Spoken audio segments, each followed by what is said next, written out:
right, everyone. Hello. My name's Paul Rumsey. I'll be helping out chairing this tonight because Blay has kindly agreed to be on the panel. So tonight we're going to be doing a discussion on bias in AI. And we have on the panel tonight, Blay Whitby, Dr. Blay Whitby.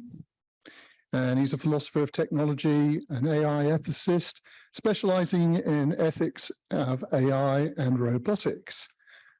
Dr. Julie Weeds, I should have done the ladies first, of course, senior lecturer in data science at the university here. And we have also Martin White on the panel, information scientist, and Dr. Martin White. Sorry. Okay, well, no.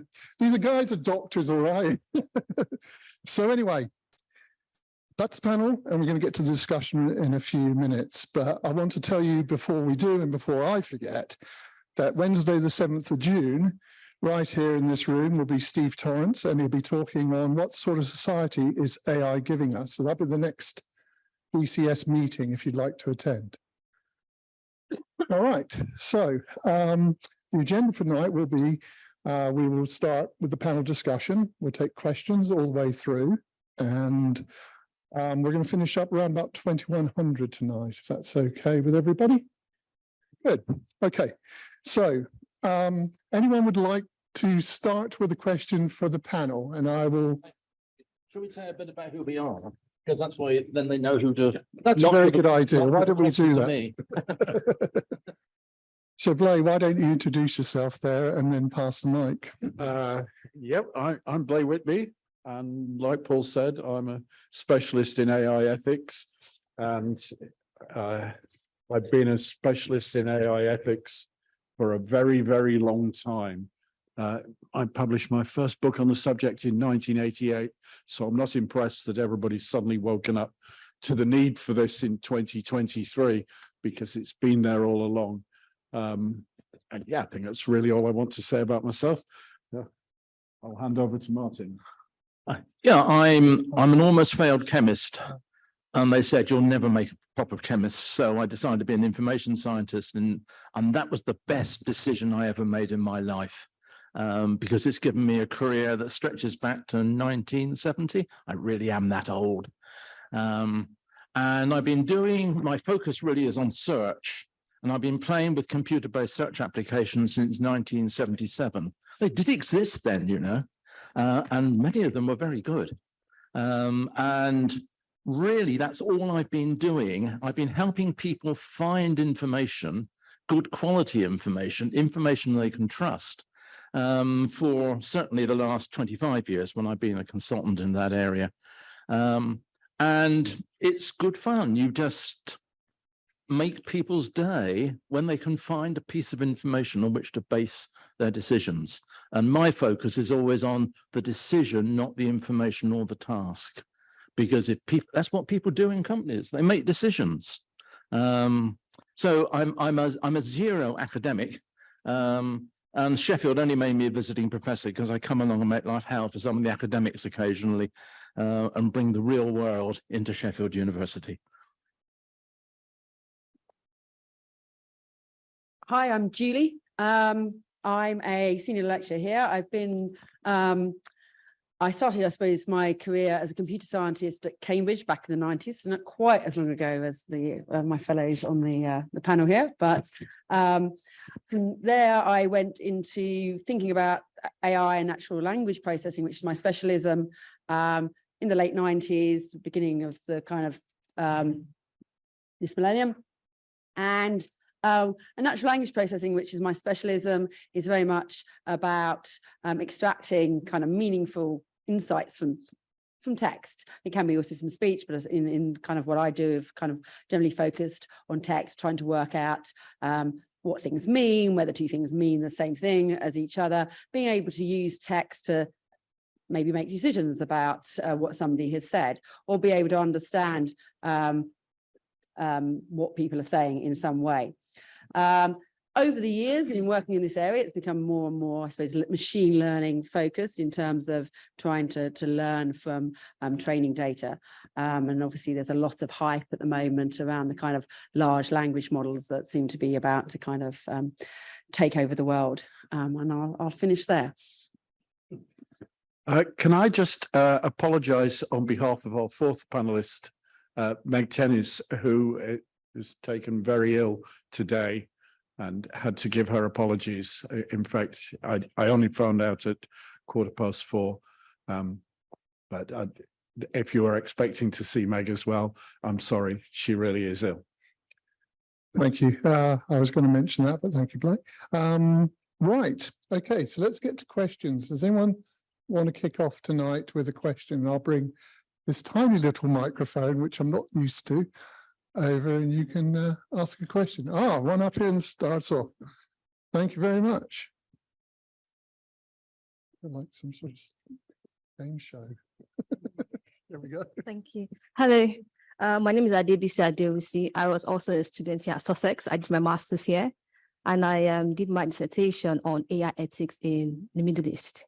So my question is this: considering responsible AI teams in technology companies such as Microsoft and Google are being dissolved, how do we ensure that people and communities impacted by AI systems are in the minds of the engineers who build them? I've got a second question. Can I go on? Yeah, would you mind just slightly repeating that? I wasn't quite getting the importance of your question. Sorry. Okay, I will again.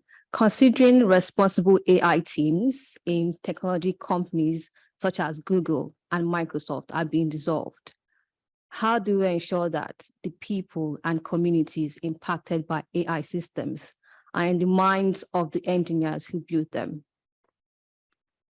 Okay, who's going to go first? I've got a lot to say about that. I should probably go last. I might add I've to. got masses to say. If you've got messages to say, then. Okay, have I got masses to say?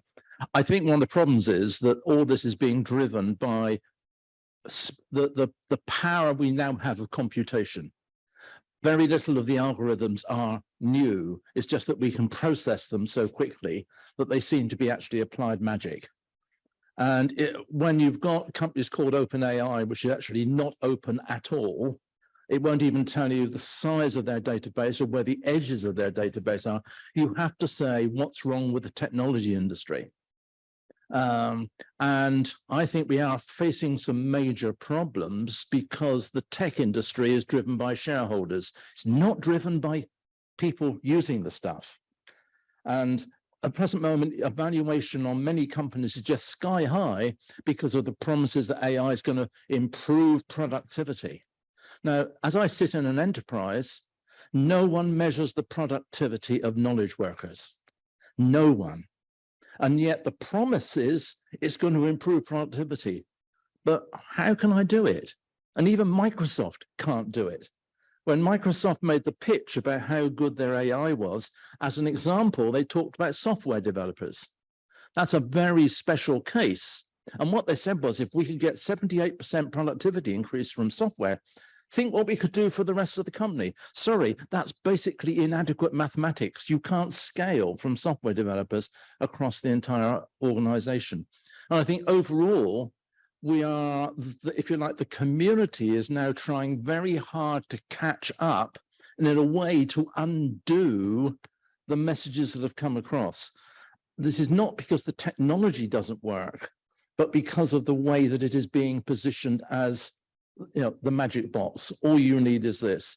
And that's why I think companies were working towards AI frameworks. IBM did a superb job about 2 years ago on a sort of framework for AI governance. But the problem is they didn't quite anticipate that you could use AI on your smartphone and feed that directly into an email and seem to be cleverer than you really are.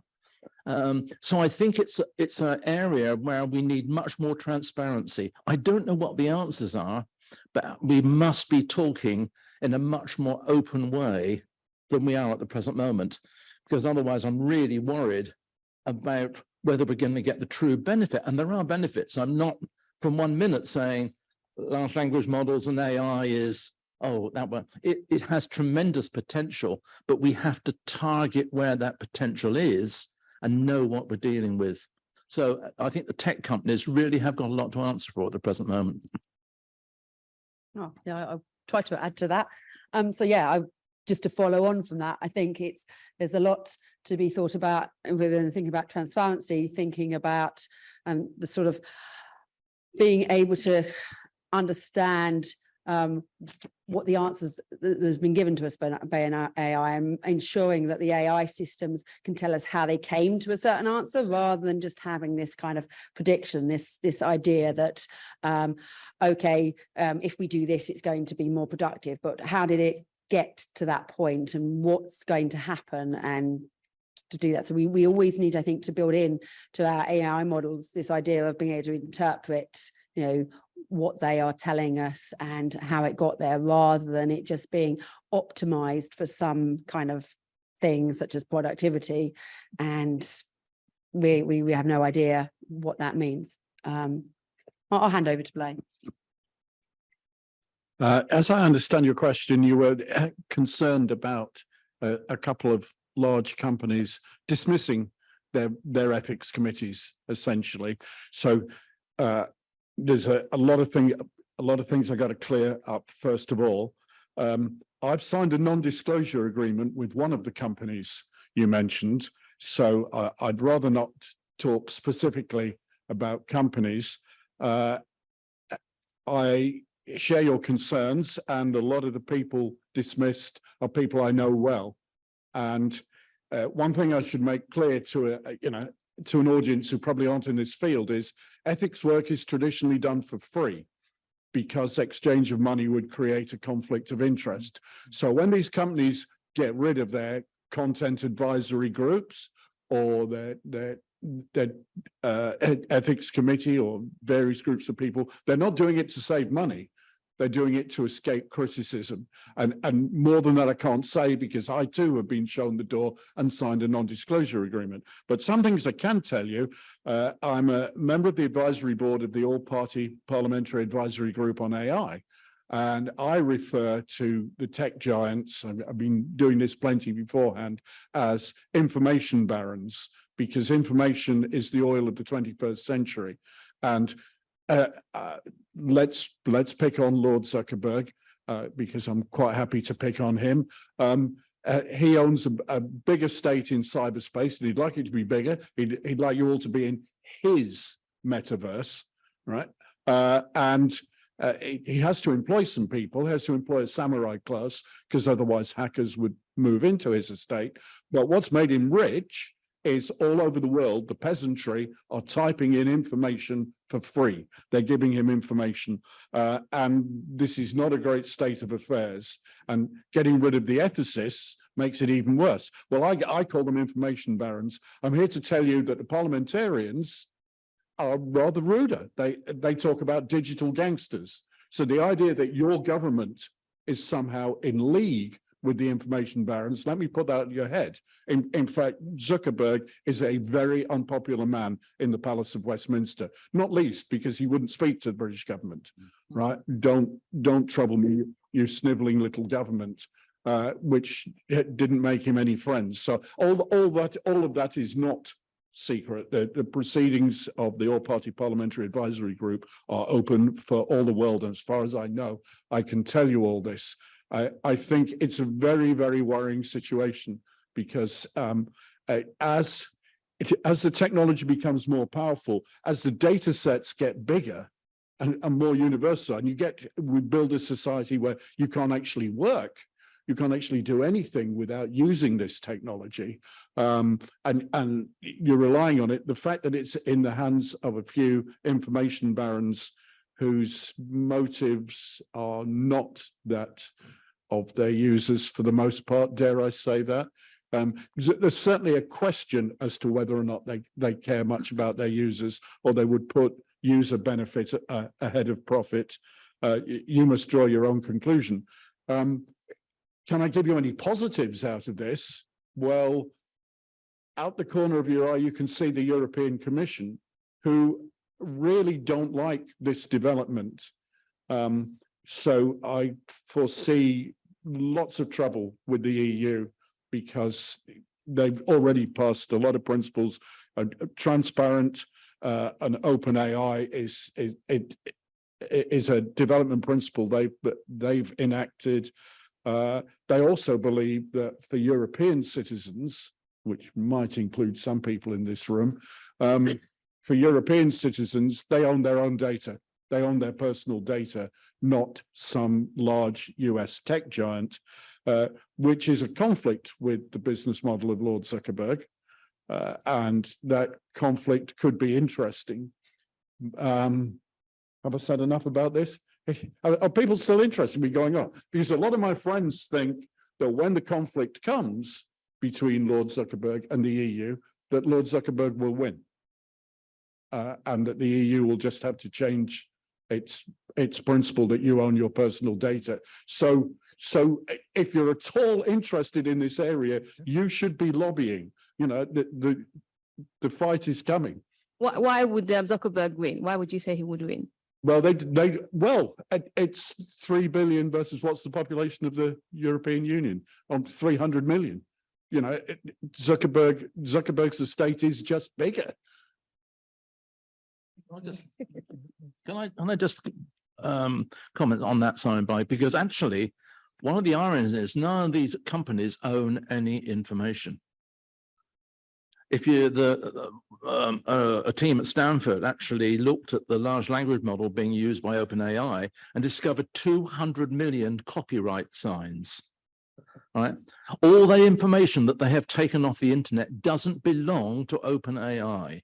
It belongs to the people who originally wrote it and have a legal right to decide what happens to it. And when you've got Microsoft, the information in there is not owned by them, it's owned by the companies that use their technology. And I think this is one of the problems that we talk about information sometimes very loosely. You know, what do we mean by information? And that's been going on, as you know, like forever. Okay, thank you. I believe this gentleman over here has a question, and we will go to online questions. I'd like to welcome our online people who've joined us tonight as well. I forgot to do that at the beginning, but sir, here, question. It's just talking. Hi. So before I go on with the question, just an introduction. Peter Gross. I am a freelance contractor in the technology business, but my current client is the London Stock Exchange, which is now 4% owned by Microsoft. I don't speak on their behalf. Make that absolutely clear. But a couple of points. The question, I guess, is the open letter from Elon Musk and co. about the air gap. To understand your individual biases on the panel, do you agree or disagree with an air gap on AI development and rollout? No. Why? In 1952, Watson and Crick discovered DNA. And it didn't, in the paper that they wrote on Nature, it said it had not escaped our attention that this could be the basis of reproduction. And no one said, let's hold off for a decade, let's see what it can do. I think the human nature is to dig and to try to take advantage of whatever there is out there. And nature abhors a vacuum. And I think that if you've created that vacuum, particularly with Elon Musk, who hasn't got a great track record of managing information or himself, then I think you've got a big problem. And I'd rather that, if you like, be faced with the reality than try to shut it down for a while and think what we should do, because there will always be someone who decides that they want to take the ultimate step and not do the gap. Mentioning no names, but they come towards the end of the alphabet. Yeah, I would agree with that we can't stop it. I think we've got to go with it, and we've got to kind of work ways of how we can deal with it in a kind of way that is of benefit to the people rather than just the people that own the companies, the barons, as Blay refers to them. And by trying to shut things down, we're always going to find that somebody else will be still working in that area, still getting the benefit from it. And actually, we will actually disempower ourselves completely by trying to not engage in that area. I'm sorry to have to agree, but I've signed a few open letters myself, but not that one. I think, well, obviously I would say it's far too late. If people had listened to, you know, through the 1990s, when all my books were on the shelves, then we might have been able to do something about this. It is really too late now. And I'd like to mention a really important reason, actually, why it just won't be stopped. And that reason is the Communist Party of China. So no one is going to inhibit the power of the information barons, because we know what they're holding off. They're holding off an administration that has a very different attitude to personal data.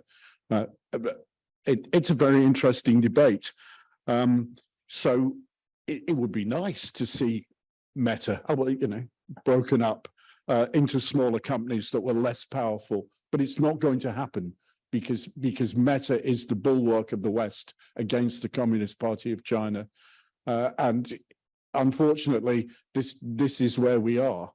And we know for sure, I mean, I guess if I look at, you know, the Sussex faculty, we know for sure that China's doing an awful lot of research in AI.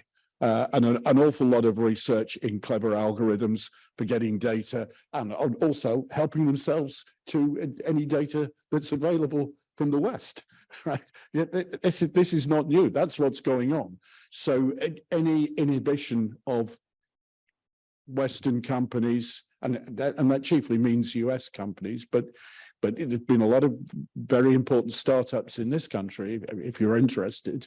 Well, you probably know.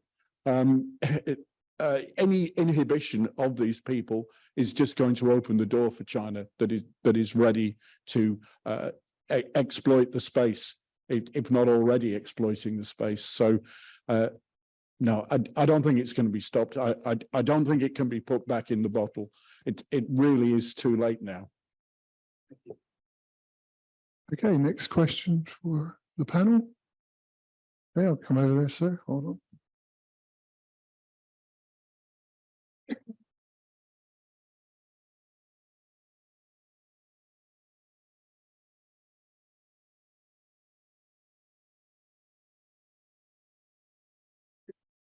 Hi.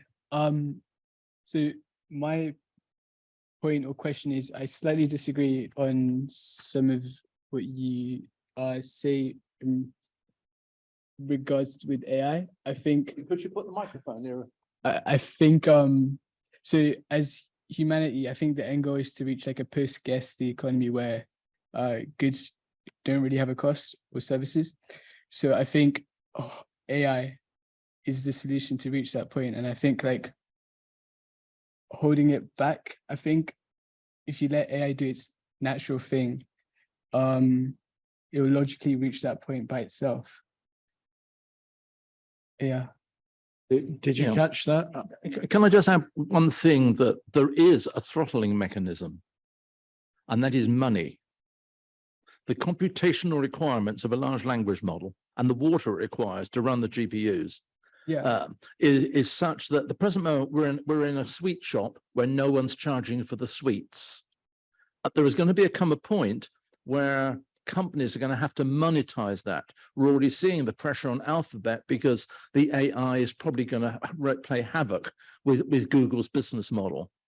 We can't go on forever having free AI.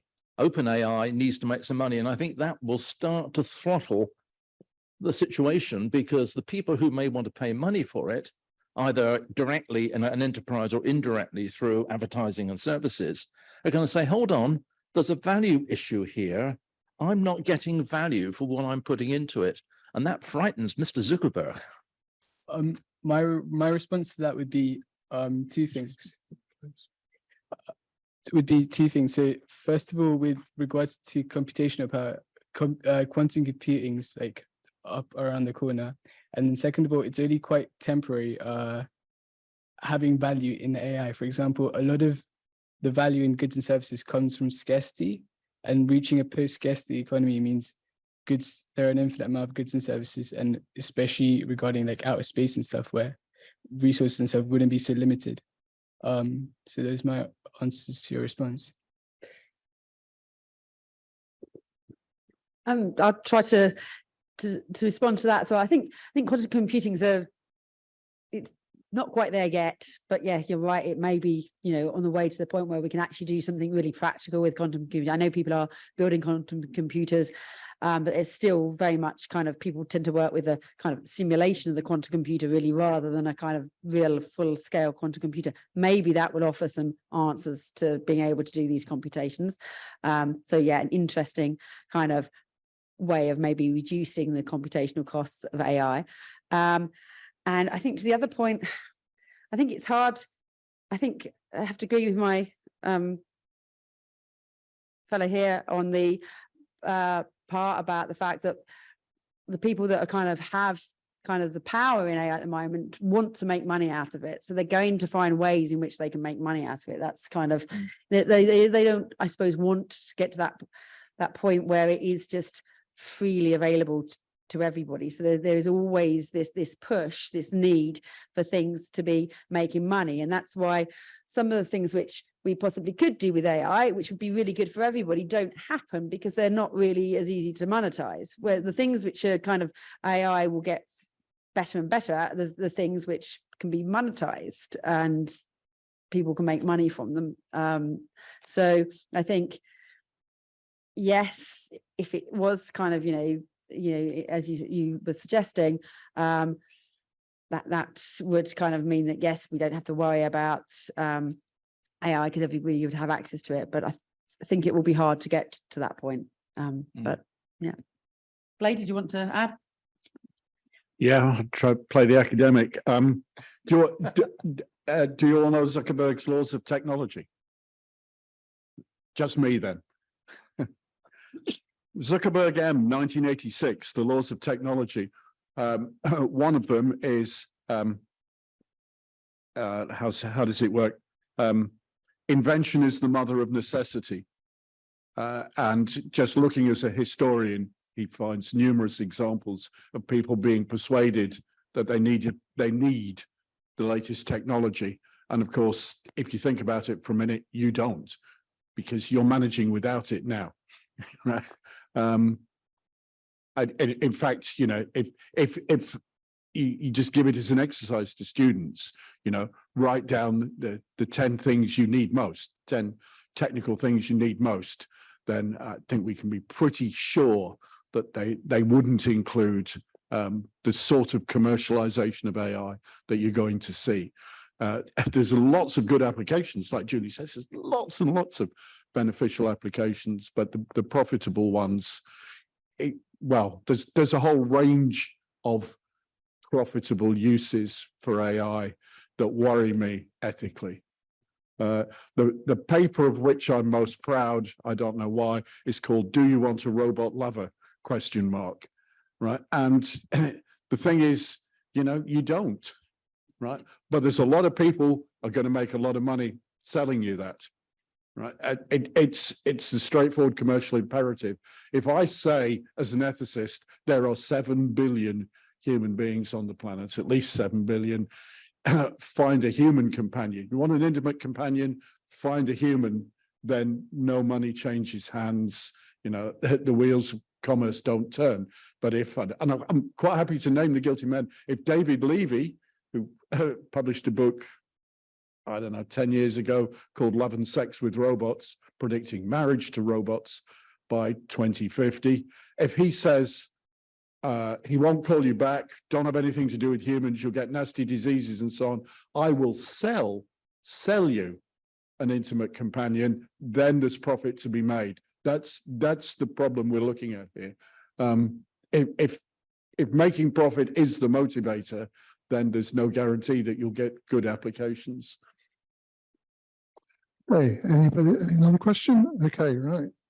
I will be over there.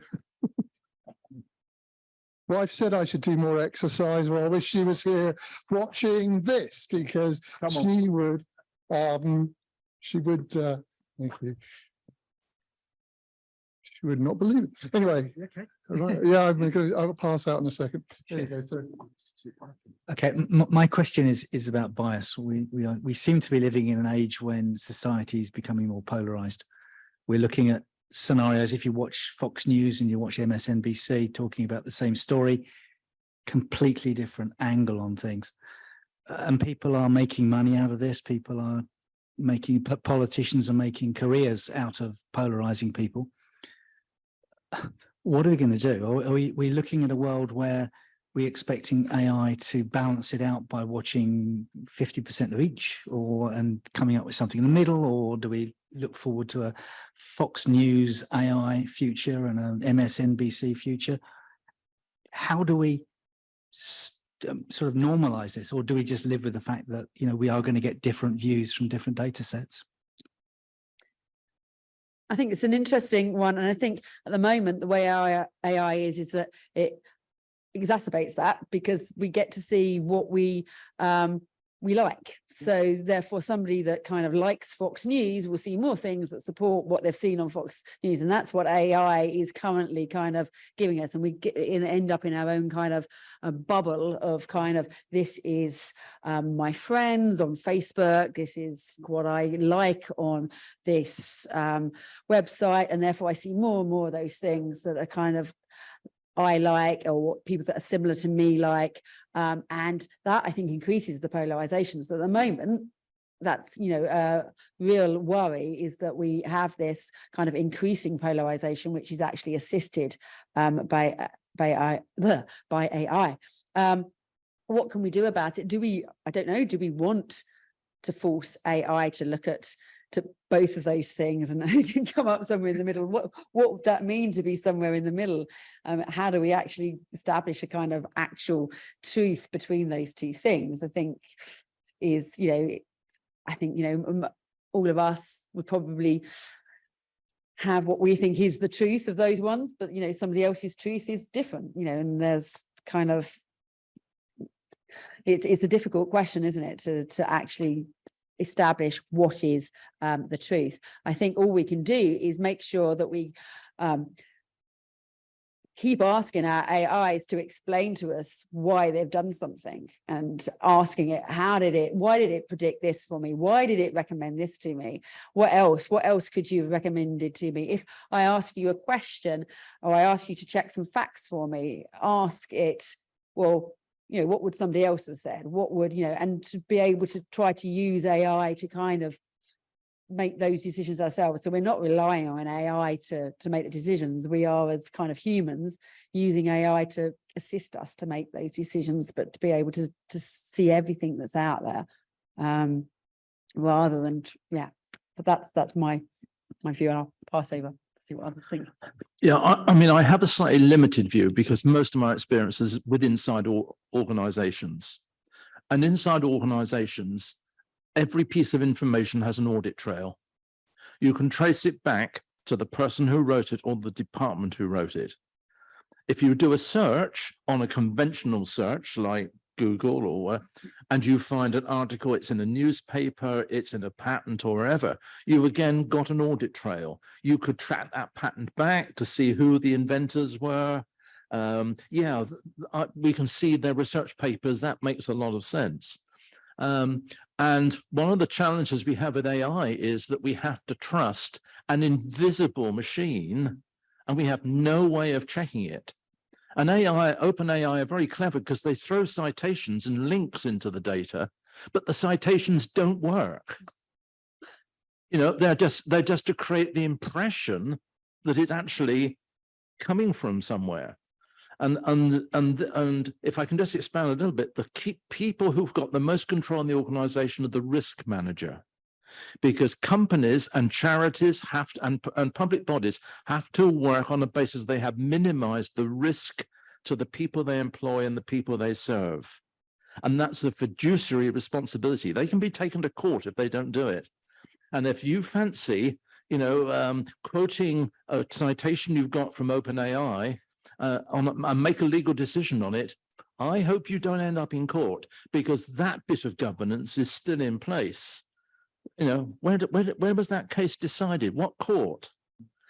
So I think that the management of risk and the management of what you might call the context of where that information comes from is again a throttle on the fact that, well, it looks good, but where did it actually come from? And I say that as I'm sure, I mean, I look at academic papers and I look very carefully at who wrote it, where the funding was from, what the conflicts of interest might be, before I even start to think about it. And only yesterday, Archive, if you're familiar with Archive, which is the preprint server, 4 academics in 650 words made the case that ChatGPT gave better responses to diagnosis than doctors. A 650-word paper with no experimental evidence, but it's there. It's now out there for anyone to grab and say, ChatGPT is better than a doctor. No, I don't think you've actually proved it. I was just wanted to add to what Martin was saying. So going on that, of course, ChatGPT will then reply that ChatGPT is better than the doctor because ChatGPT will be able to read what's on Archive. But also, I think it's really important to try to understand how these models work. And again, carrying on from what Martin was saying, is there's no they're not trained currently, or certainly not in their kind of original form, to give the truth. They're trained to say things which are plausible, which will be believable, which are like real language. So yes, there has been sort of subsequent training in the kind of reinforcement learning in terms of looking at what their responses are in certain situations and kind of being able to kind of give additional training, or this was a good response, or this was a poor response, and do subsequent training on what the actual kind of factuality maybe is. But that still then relies on humans to have kind of essentially done that checking for you in some of those training cases. But the whole underlying principle is to be able to kind of create text which is plausible and which is believable. So you need to kind of check what it actually says, not just, oh, that looks like a really good student essay, they must have got it all right, and give it a really high mark. And not realizing that actually it was ChatGPT had kind of made up the facts. So yeah, important point. I really love this question.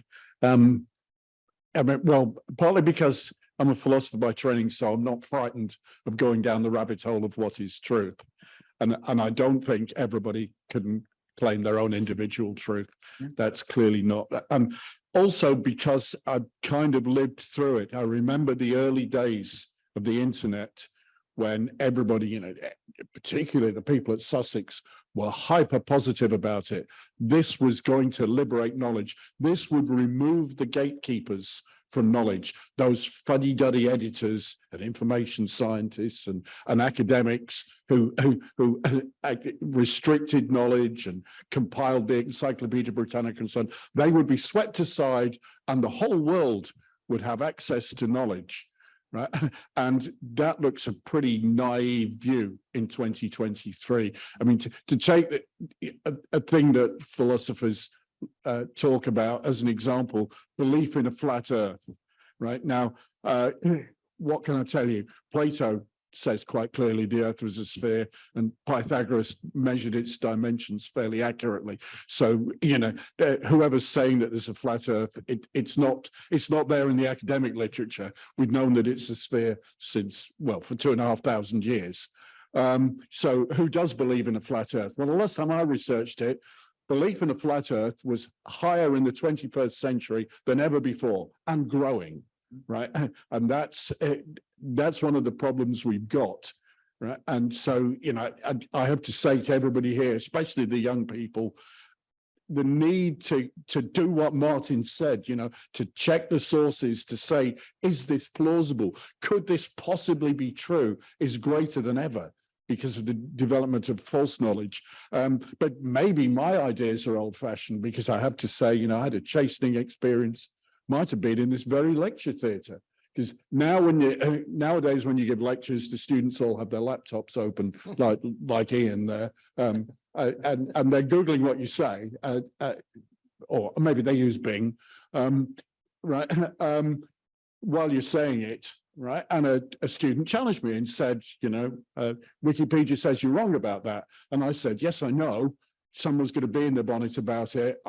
You know, Wikipedia's said some pretty nasty things about me over the years. You know, the idea that it's all true, get that out your head. And I don't like to see it as a reference because there've been personal insults on there, which proved to me that any fool can write anything on Wikipedia, and any fool does. Said all this to the student, but the student was completely undaunted. They said, it doesn't matter. You should tell us what's on Wikipedia because that's what we'll be expected to know. Yeah, you tell me who was right in that debate. Can I just add, my favorite quote on this AI stuff comes from Satya Nadella, the Microsoft guy, who, when he launched Copilot, what a stupid name for an AI. He said some origins. Oh, is it? Oh. Sometimes the information you get will be right. Sometimes it will be usefully wrong. And that really puzzled me, that the chief executive officer of Microsoft has a concept of information that is usefully wrong as an asset to humanity. Okay, come back when you've got a better idea. Actually, can I just say a few more things about what Julie said, because the European Commission believes that explainable AI is the way forward and so on. But I have a number of worries about that because one thing that AI will be able to do, even ChatGPT is doing it right now, is to be nearly right, but with a very good explanation of why you should believe it's falsehood. Right. And you may think, well, that's okay with ChatGPT. It's just, you know, OpenAI are playing games with us and so on. But the worry I have is, think of that in a medical context. And AI is already being used for diagnosis and patient care regimes routinely in the NHS in this country. It's not science fiction. It's happening now. Right. If it makes a misdiagnosis and you say, well, that's strange, right? That diagnosis is strange. It can then give you lots of plausible reasons for its misdiagnosis. The only chance of spotting that the AI is wrong is if you have a vast amount of medical knowledge, right? If the dreaded word de-skilling is taking place, and they're saying, look, we don't need a consultant on the ward tonight because we're short of consultants and so on. You know, we'll just give Dr. Watson, to name the IBM product that's used. We should have seen that one coming, shouldn't we, with Watson, to the charge nurse, and she'll be able to administer the medicine, right? Then maybe not enough depth of medical knowledge to spot a mistake in the system, right? Only someone who really knows a lot about the area is going to spot the AI mistake. So unfortunately, I mean, again, it's another challenge for the young people. You can't just abandon your knowledge and say, I don't need to know that. I'll just Google it when I need to know it, because only if you really know a lot will you spot the misleading stuff. And there's so much misleading stuff now, so much misleading stuff that people are managing to believe in a flat earth. And bear in mind that to believe in a flat earth is harder in 2023 than it was in 1500, because you have to explain pictures from space. You have to say aircraft windows are distorting. You have to say that when people sail around the world, they sail to the ice barrier and back. Yeah, there's a whole load of things you need to believe, but more and more people are believing these. So, you know, basic human information skills are needed far more in an AI world than they were beforehand. Okay, we've got a couple of questions here that I'll come right over to you. Okay. Let them go. Okay. Michael Knight, don't Yeah, just following up on that, back just before Boris Johnson became Prime Minister, his biographer was interviewed on the BBC, and he said, of course, Boris Johnson tells lies. People want to be lied to. They want to be told there are simple solutions to complex problems. So. Thank you. Okay. Get you past, not that. Thank you.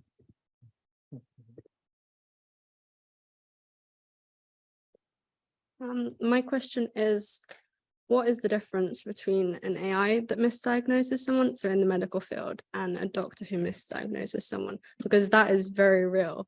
Is it a benefit that we mistrust the AI because we're more likely to fact check, for example? I do. That's Okay, sorry. I'll take this one if that's all right.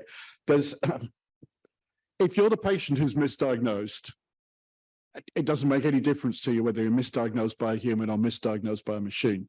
So the benefit that Julie pointed out of AI is that in many cases, it's better at diagnosis. So ethically, we should use it. Right. My concerns all come from the fact that, well, I can tell you a personal story.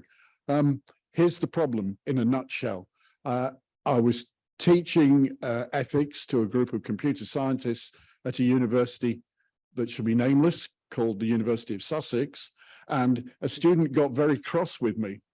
And actually shouted at me and said, "I didn't come here to learn ethics. I'm not interested in you or your class." Right? And I said, "Why did you come here then?" And the answer was to learn to program. Okay. And then after that session, I mean, I didn't challenge the student because ethics isn't for everybody, and it's really quite hard. And I drove over the Downs to Royal Sussex County Hospital because I was teaching ethics to medical students there that afternoon.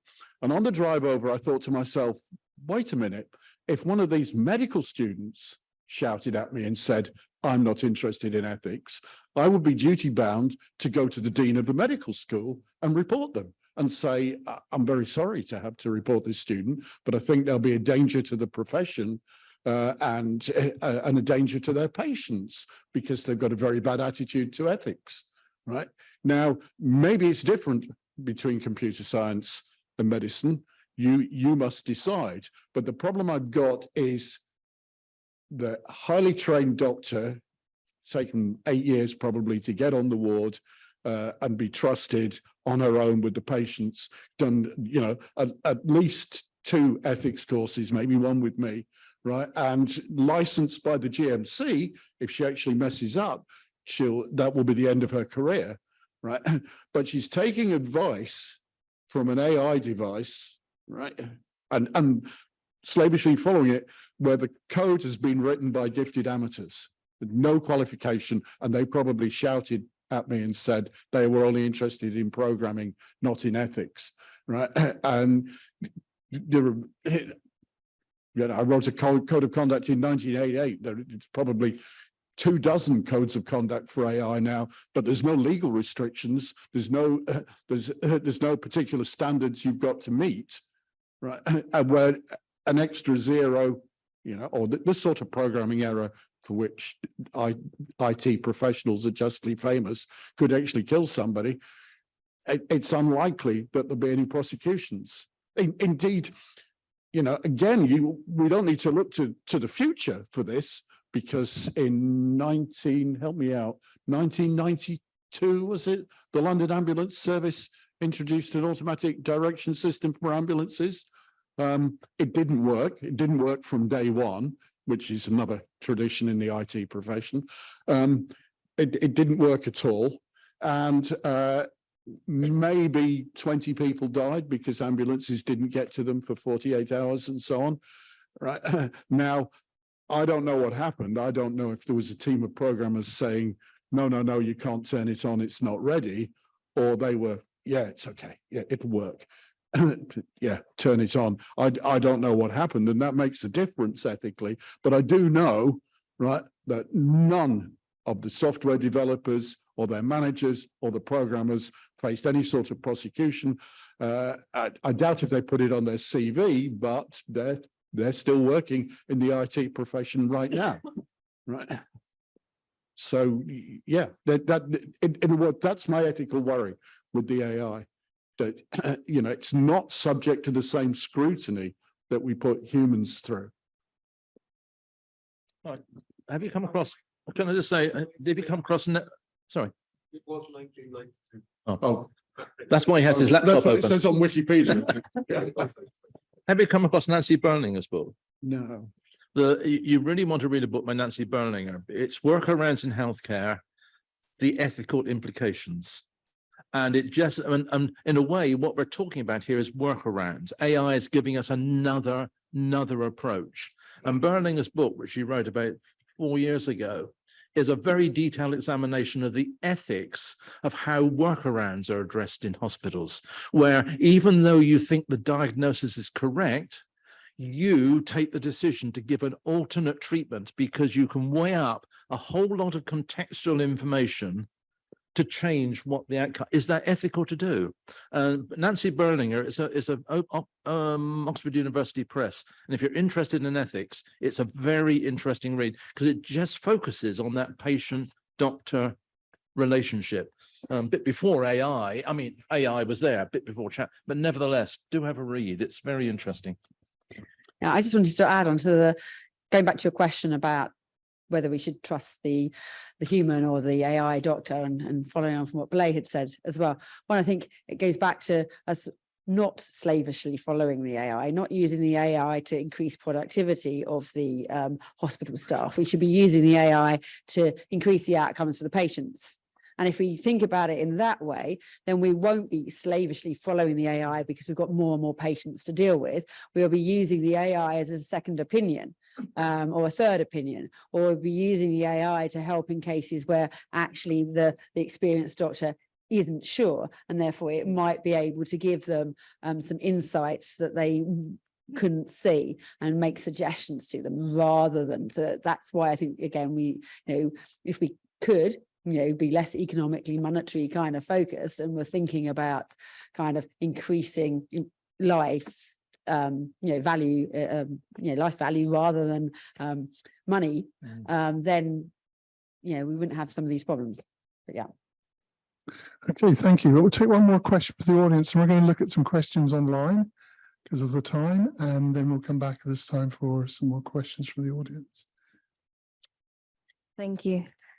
Considering the fact that not everybody is digitally literate, and things like deep fakes and AI generated images can cause misinformation, is there a need for a kind of global AI literacy program? If yes, how would that program look like and how would it be delivered?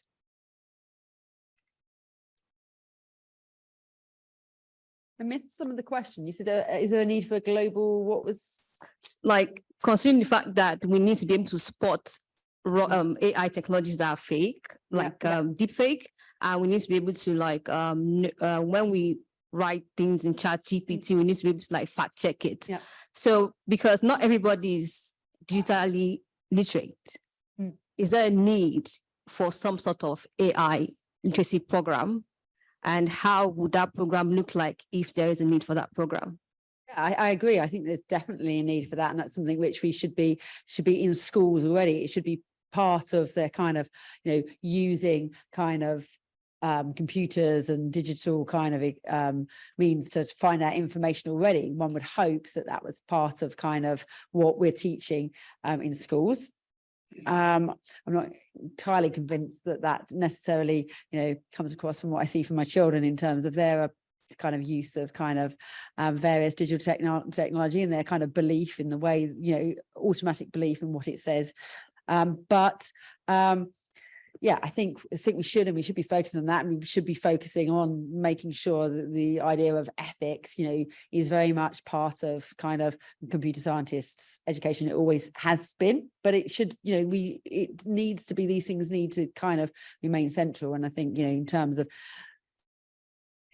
education, how we make sure that goes around the world and that's globally done, that's again very hard to think what we can do in those areas, but it certainly should be something we should be incorporating into everybody's education, and probably also for the older generation as well, because actually they will have missed out on learning this when they were younger, and they're presented with this technology and don't know the kind of the limitations. So just to give a shout out to my own university, one of the areas that the information school specializes in is information literacy. And I think the issue is not teaching people about AI, it's teaching people about information literacy, because AI won't dominate everything. There'll still be lectures, there'll still be teaching books. There are all sorts of other ways that they're going to get that information, especially when you move away from high bandwidth networks. And I think that the focus we've had in the UK in particular on information literacy has been rubbish. We don't actually put it on the teaching curriculum of any teacher training college in the UK. They are not taught fundamentals of information literacy. If you go to Denmark, if you go to Scandinavia, generally it's there. But in the UK, we just don't want to talk about it for some reason. I agree with you. I think there needs to be a global view. But I think this is where maybe they weren't in the Millennium recommendations from the United Nations. There was a strong push to put them in the Millennium Declarations. And I think probably what it needs is not a training program. It needs to come probably out of the UN to say that information literacy is a global skill, and individual governments who are members of the UN should be having national information literacy programs. And that would be, you know, my solution. Easily said. Well, I could say something positive. Global is not impossible. There is one area of technology that every country in the world has signed up to quite happily, in spite of all their individual differences, and that's civil aviation, and an awful lot of standardization, including that English is the only language used in aviation, for example. So if you learn to fly in Japan, you not only have to learn to fly, you have to learn to speak English on the radio as well, because there's that degree of standardization. So it's perfectly possible to have global standards.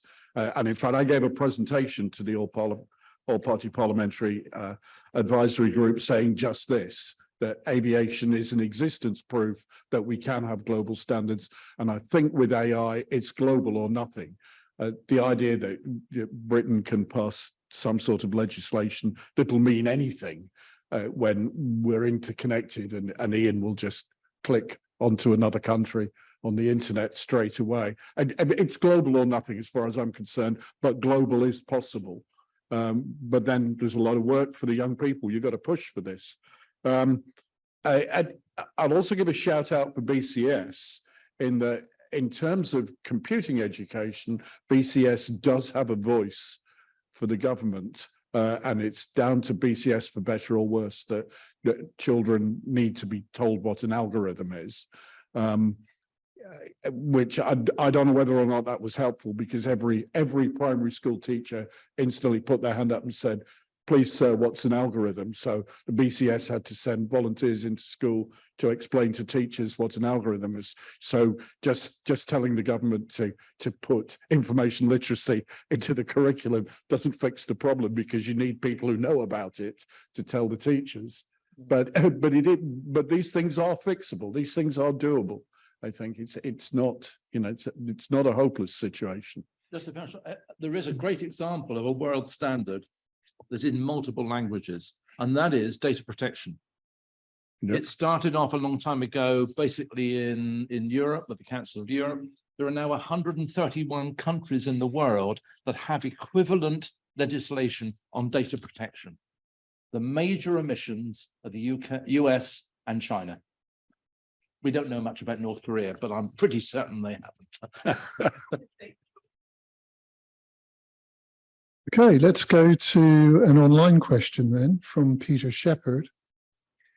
Given the closed nature of AI tech firms, how do we get assurance as organizations or AI users that the data used for learning is robust and has not been poisoned by miscreants or even the AI firm to meet a shareholder-based agenda? Do either of you two want to take that? I mean, I will. I mean, it's a perfectly rational fear, actually, and the problem is there's no control. I mean, I can give some examples around CV selection AI. Because do you all know about the Amazon CV selecting program? I don't need to say that trained itself to be sexist. No, it really did. No one programmed it to be sexist. It worked that out all for itself. That is a constant danger. But I can also say that in the Palace of Westminster, in the committee room, when we had 6 recruiters saying how they used AI, when I said, do you know about the Amazon problem? Do you use AI to sift CVs? All but one of them said, yeah, we know about Amazon, but we have to use AI. There's no other way. I also happen to know that undergraduates in informatics at Sussex are taught to prepare their CVs for AI selection. They're actually put through quite an interesting exercise. So that's a good example of people adapting to the fact that there's going to be this spurious selection of data. Obviously, it can't protect you in every case, but if you're really smart, then you can learn to deal with it. That's really the best I can offer in answer to that question. You have to be smart, and you have to learn to deal with it. Thank you, Blay. Can we just say a little word about language? We're sitting in basically an English speaking world. I got news for you. A lot of information in the world is not published in English, but the OpenAI corpus is English. And although there are some yes, we can handle any language. As a NLP person, I'm sure you'll agree that there are some problems in certain languages because the words just don't exist. So therefore, you've got to do a best fit. And I think we're in the danger of seeing the world in English, whereas the languages are spoken are Chinese, Spanish, and I think it's one of the Indian languages. But really, we've got to start coping with the world. And that's a huge challenge for the LLMs, because is there enough training data there in all the areas that people not speaking English as their mother tongue can cope with? That's a barrier they haven't talked about. I can add a little bit to that in the sense that I know there is, a lot of work in introducing, nobody really knows what goes into OpenAI. That's one of the problems with the OpenAI and ChatGPT. But in terms of language models generally, there is a lot of work in expanding them to other languages and training ones for other languages and training ones which are multilingual as well. So that is an area of research in terms of what's actually happening in research. But yeah, it's definitely something which, again, we do need to always be aware of is, what's the information that's going into here is, because it's, if we've got a lens on the world, which is just looking at all the information that's English out there, that's going to very much color our views of what the world is. So again, I suppose that's, goes back to information literacy really, doesn't it? In terms of where are we getting our information from? Okay, thank you. This was quite interesting, actually. From a perspective of regulatory, which we've touched on tonight. It's around global education, again, and awareness. So Google apparently announced tonight watermarking and metadata in all AI-generated content to help mitigate this. And the question is, how can we push for a global standard here?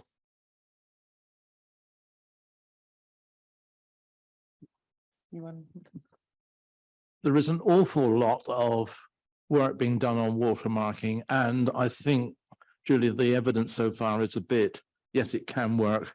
No, it doesn't work. It depends on the corpus and all sorts of things. Actually, one of the interesting things about OpenAI is it can't handle PDFs. Extracting information from PDF is a nightmare. And you can always tell when they've used a PDF for a piece of language, because it's not written in ordinary English. It's like written what I call German English. So there are real problems in some of these areas. So it's a tricky one, and I think I'll shut up at that point. I'm always better when I've stopped talking. Too many opportunities for cheating, I think is what I'd say briefly. you really can't trust it anymore. Yeah, I think I would just add to that in the sense that with all of these things, as you develop that technology, somebody's developing the technology to get around it, aren't Yeah. they? Because that's, it's like hackers and things like that. There's always somebody that wants to kind of break it, and whatever you do with your watermark, there's going to be somebody that comes up with a way of breaking that watermark skin system. But Okay. Shofi Islam has a question. Given the risk that AI can be influenced by political viewpoints, either by design or by tainted data, should regulatory enforcement be on model transparency than regulation or outright control? If so, how can this be communicated to regulators?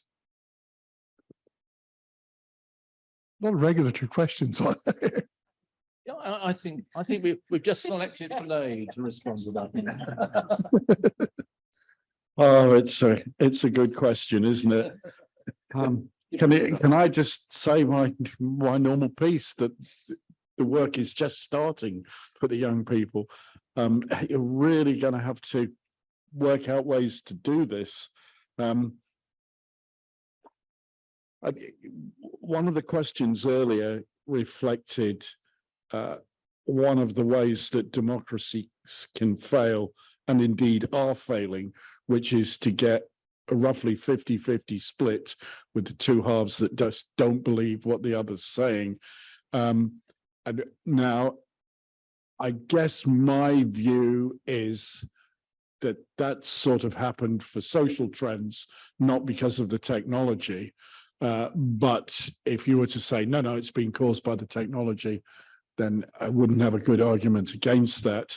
But given that that is a problem, that is going to be a problem with regulating AI. That's going to be a very serious problem with any sort of control of the technology. If we were in a consensus world, then it would be easy. But the fact that we're in a world where, even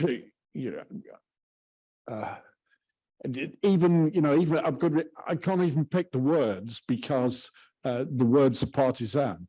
There are a whole load of words that imply you're on one side or another of this debate. So it's hard for me to find words. But when you get this 50-50 split over truth, over information, it's not a great point to be starting from in terms of having global control of AI. In fact, it's one of the worst places to be starting from. It just happens to be where we are. So all I can do is give my usual catchphrase: the word "easy" never crossed my lips. Does anybody else want to say anything? I mean, it really is a tricky problem. Sorry, you're going to have to think hard about this one. Since this is a BCS event, one of the things that always intrigues me is why companies have chief information officers that have no responsibility for information. They never manage information management. They never have control over quality. They don't get involved even in IS 9001 because they say, oh no, 27001 overrules it. But frankly, if you've got a chief information officer that's not actually looking at information within the organization, what a hope has the rest of the world got? I'm going to get rid of my fellowship in one fell swoop. We'll do one more from online and then I'll go back to the audience because I think there's some questions back from the audience. The gentleman up there and over here, I think, has a question. So we'll do those. Let me just get where I'm supposed to be here. Yes, this is more about, I think, people awareness when I read this question, like the general public, from where this question is coming from. So is there any, it's from John, and is there any mileage of making people aware of the data they are feeding into these engines is being misused and warn them of the dangers? I guess he's talking about search engines there, I'm presuming. As an example, if a URL is put into a Gmail, it is modified to be redirected via Google so that Google can count the clicks on the email. Also, are people aware that their email is being tampered with in this way to allow further data to be grabbed? Not not really on AI specifically, but close. So pass that to the panel to talk about. Oh, what I will say is that my wife only recently discovered that she and I have the same internet address. And that's why she discovered what birthday present I was going to get her. Because Facebook suddenly started talking about a particular range of cosmetics. Never had she seen Facebook promoting Clarins before. I was looking for Clarins to find out, where I could get it from. And they're tracking not only, I mean, this is it's been going on for a very long time. It's basically started by Google, though there are people before that. So it's not just that, we can't stop feeding it, because if we use the internet, we are automatically saying at that moment in time, we were looking for those strings. There's nowhere we can go. We can't hide. Even Easter Island's got an internet access now, thanks to Elon Musk and his satellites.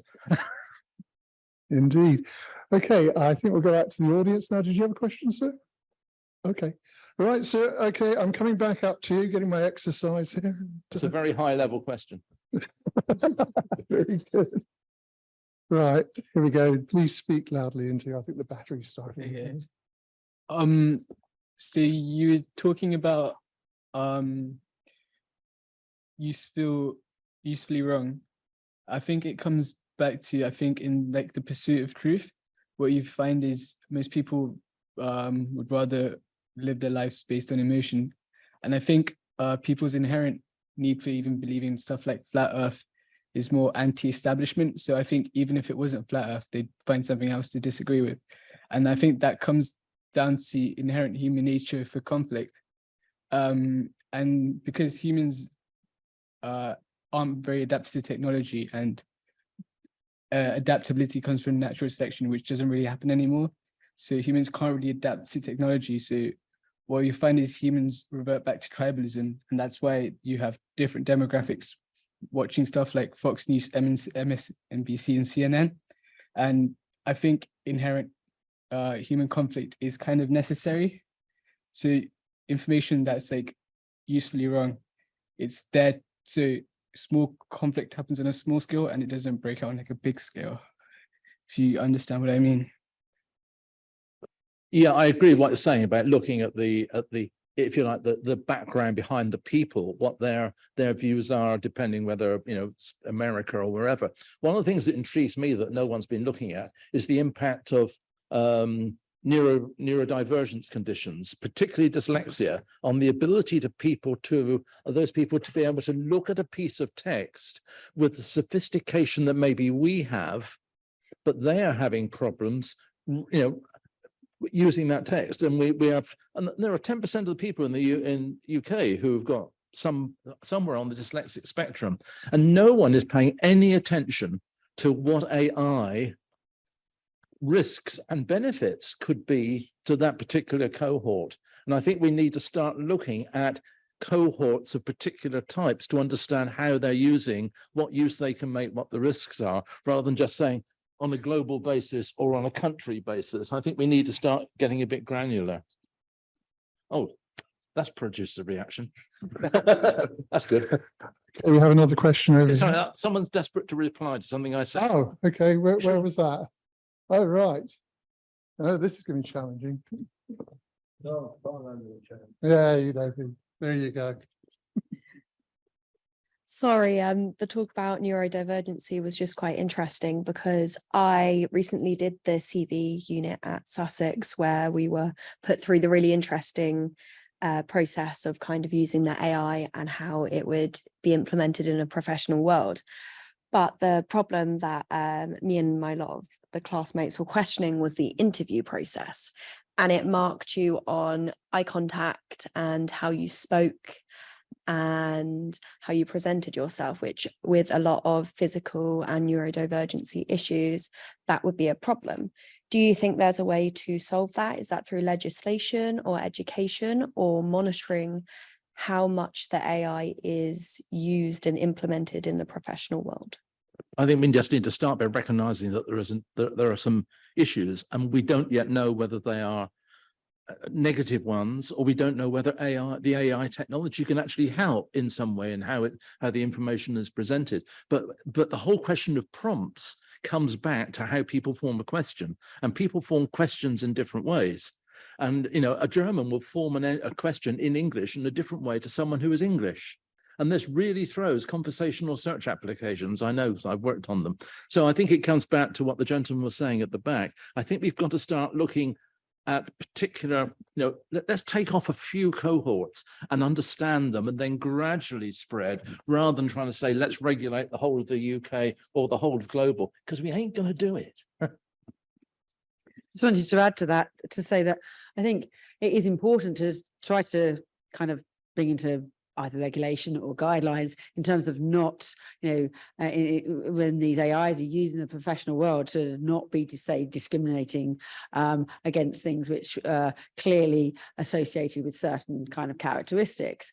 But then we also have to kind of remember that there are other things which maybe are less obviously associated or maybe correlated with something. So it goes back to the kind of questions that we've had for much longer about being able to, you know, it goes back to the Amazon kind of CV kind of scandal with being able to identify that somebody is female, and not necessarily doing that on the basis that it said female on the CV, on the basis of other things that correlate together that are more likely to associate with a female, and then they can predict that. So it's very hard to get there just through kind of, say, regulation or guidelines. But yeah, I think we have to kind of certainly recognize that as a society, that actually, you know, if we want a diverse workforce, then whether we're a human or an AI conducting an interview, we shouldn't necessarily be judging somebody on their ability to make eye contact. But that's whether we're human or AI. So that's the same. I'm very interested in your question for a number of reasons. One of the great benefits of AI that we should all take home tonight is that it holds a mirror up to us. And even the Amazon selection system, and I said it trained itself to be sexist. Well, it didn't. It sifted the data, and the sexism was in the data, right? And Amazon frankly admit that it was a learning process.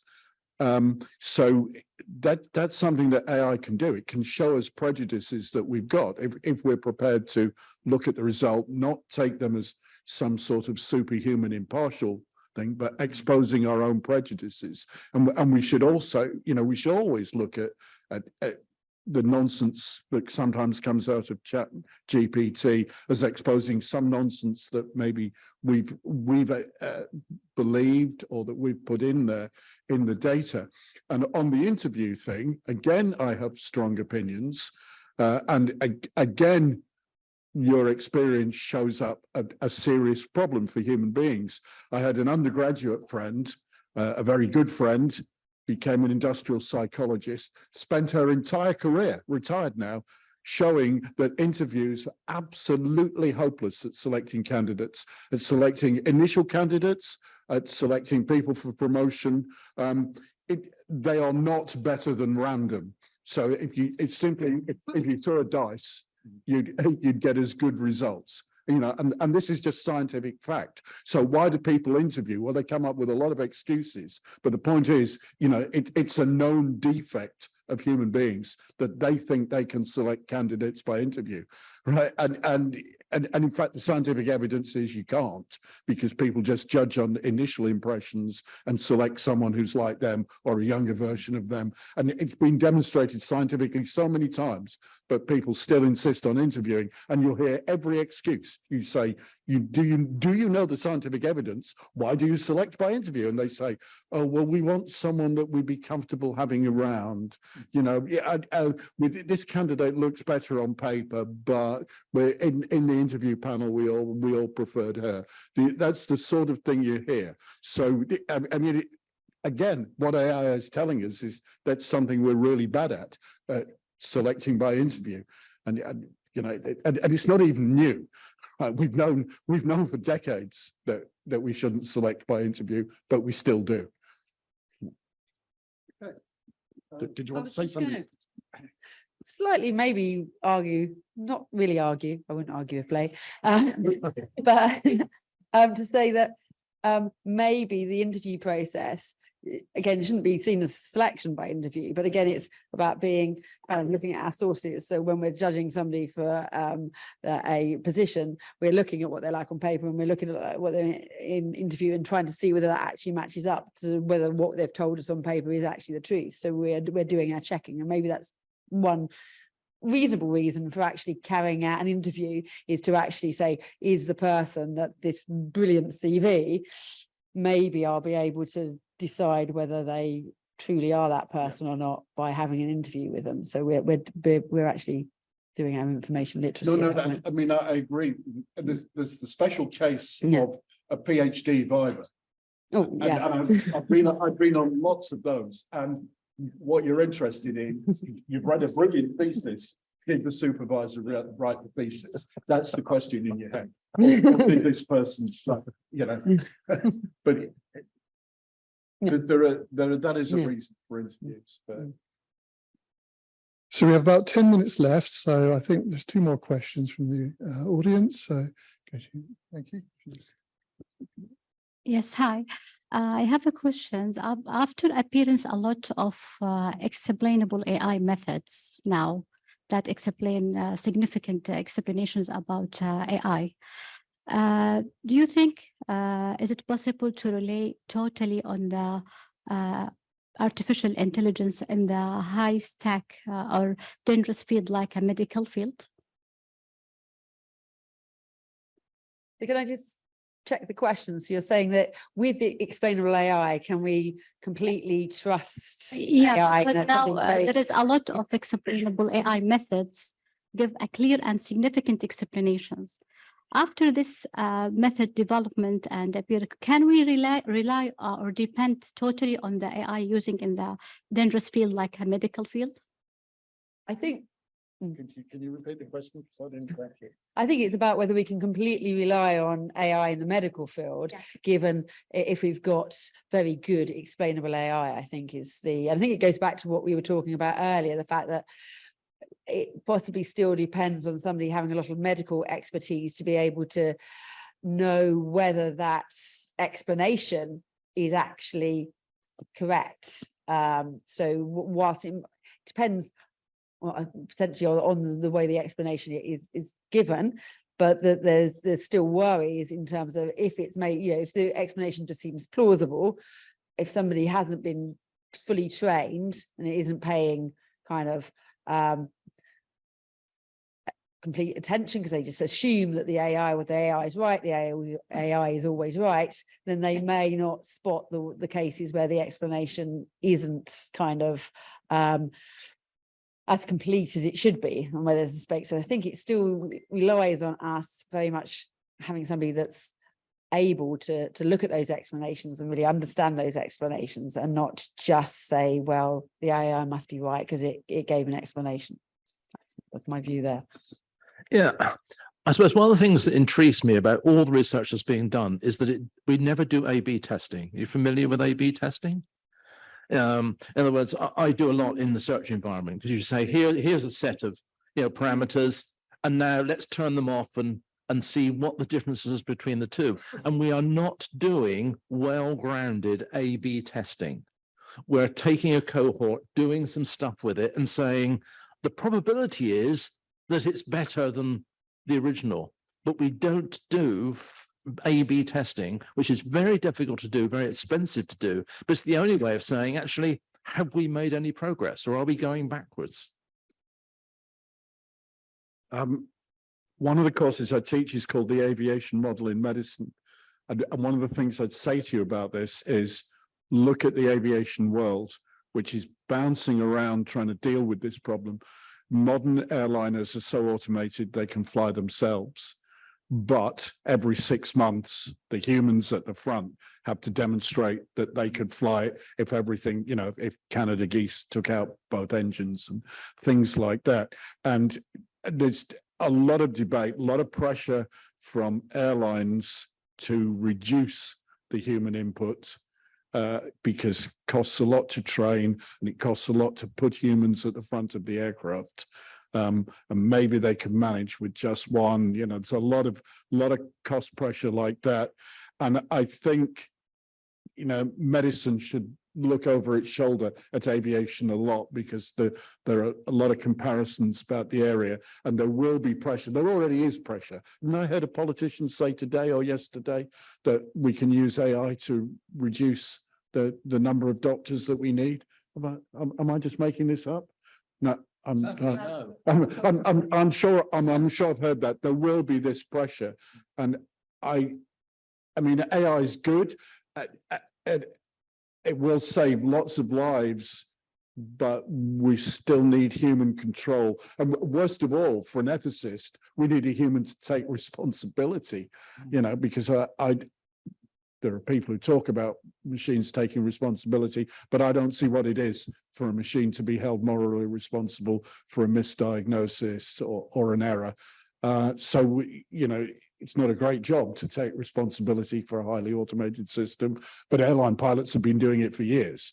So, you know, well, I don't know if I'm answering your question, but I think I know it's going to happen in medicine. I know there's going to be fewer people on the night shift because they can rely on the AI. And I know there's going to be interesting accidents and interesting questions of responsibility. Back in 1988, I drew a diagram and said there must always be a human in the loop to take responsibility. But, you know, the world's moved on and no one took any notice.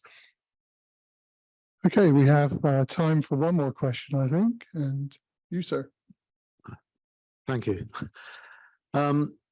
We've spoken a lot about AI tonight, and one of the fundamental differences between AI and a traditional search engine is that a search engine gives you a very focused response, and AI gives you a more general, more like a conversation. Perhaps the difference between a search engine and the old paper encyclopedia, where you could browse through a subject that interested you. If you, again, we're looking at this probably from a first world perspective, understandably.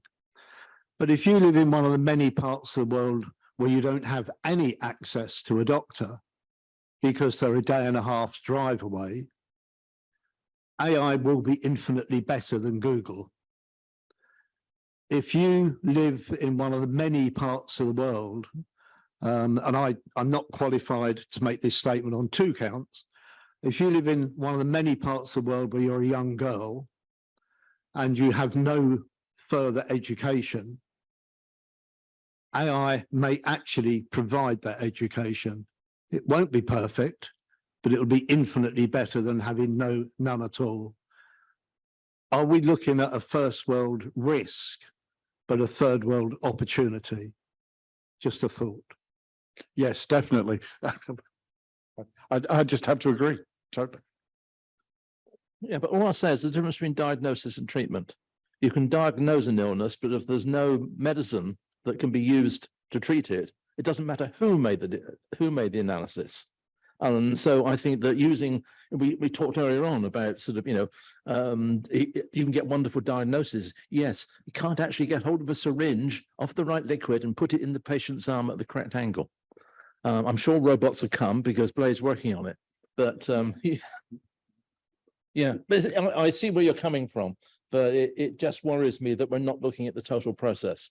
Diagnosis is only the start. The treatment and the post-treatment, very different, and they very much depend on the individual. But maybe the treatment's cheaper to provide in those situations, to have a nurse that can, with a syringe, as opposed to the doctor to do the diagnosis. Yes, but then you look at Sudan and you wonder what's happening to medical treatment. Anyhow, that's a different story. Sorry, Paul, I've taken, Okay. No,